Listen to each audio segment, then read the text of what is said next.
suis très heureux de vous retrouver aujourd'hui. Et je vais essayer de vous guider pour cette peinture.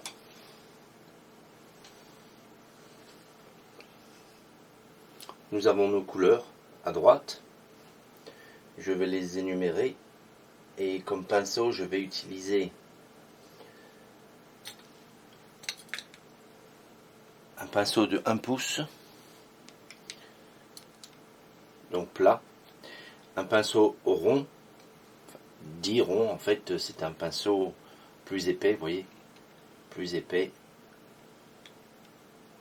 Et il est un petit peu, il est rond, quoi. Voilà.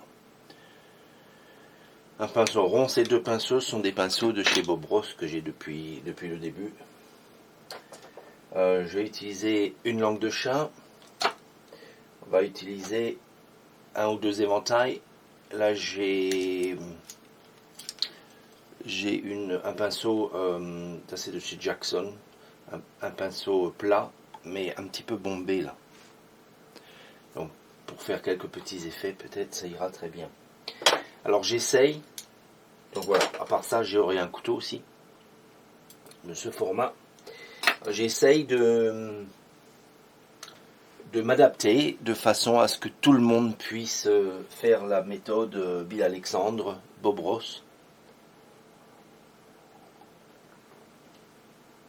En fait, ça fait un moment que je dis que je vais le renommer, hein, ou alors qu'on va arrêter de l'appeler Bill Alexandre Bob Ross, parce qu'en fait, ça reste une méthode de peinture qui existe depuis longtemps. Elle n'appartient à personne, en fait.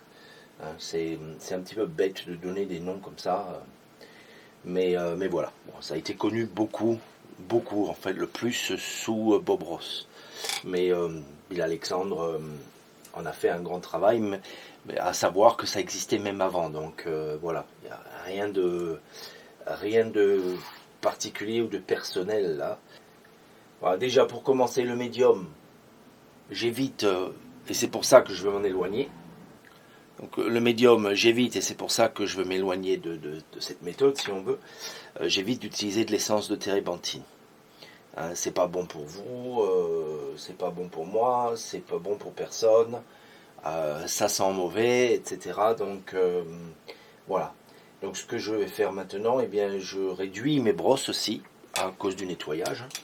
Le plus gros, c'est les 1 pouce que je vais utiliser. Ce sera les pinceaux les plus grands que l'on utilisera. Après, on s'adaptera avec d'autres pinceaux. Vous allez voir, ce sera sympathique. C'est sympathique parce que tout le monde va pouvoir utiliser un petit peu ce qu'on a autour de nous. Aujourd'hui, on va se peindre un petit paysage d'automne.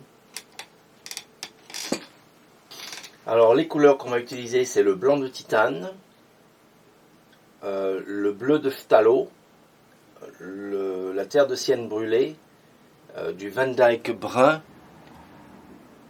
du rouge alizarin, du rouge azo, un jaune indien. Alors ici je devrais avoir le jaune ocre, normalement je les ai inversés, c'est pas grave, hein, on va y arriver quand même. Mais donc il y aura un jaune d'ocre ici, un jaune citron cette fois-ci, et un vert de vessie. Voilà pour les couleurs. Donc on va se faire un truc d'automne, hein. C'est voilà, comme on est en automne, voilà, on se fait un petit paysage d'automne. Je vais utiliser, vous savez, à la place du blanc magique et tout ça, eh bien, je vais utiliser un peu de liquide. Alors, liquide, ça sent pas trop mauvais. Ça sent pas trop mauvais.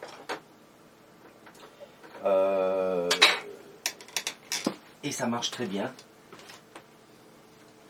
En fait, c'est mieux pour vous, je dirais, parce que ça vous apprend à mélanger vos couleurs sur la palette, au lieu de... Enfin, la palette, je veux dire, s'approcher de la couleur que vous voulez là, sur la palette. Sinon, ça s'étale très bien, hein, justement, grâce au médium que l'on y met. Ça s'étale très bien sur notre toile.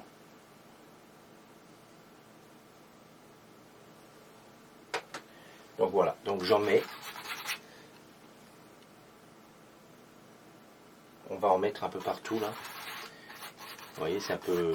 Donc c'est du liquide, hein, liquide original. Bon, ici j'ai dû mettre du scotch hein, pour le fixer parce que voilà, le tableau ne tenait pas. Donc je vous le fais en rapide ce petit morceau et puis je vous reprends dès que c'est solide. Allez, on continue.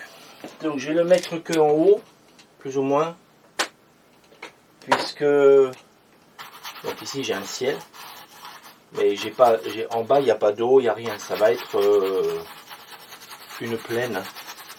On va faire quelque chose d'assez simple. Je fais attention de bien le diffuser, tout ça. Alors on va s'arrêter là. Hein. Ça va être très bien. Donc, en plus de ça, je vais l'essuyer. D'accord? Parce qu'on ne veut pas beaucoup de ce médium dessus, quand même. Voilà. En plus de ça, je vais l'essuyer. Et ce qui reste dessus, ce sera juste bien. Ce sera juste suffisant pour faire notre petit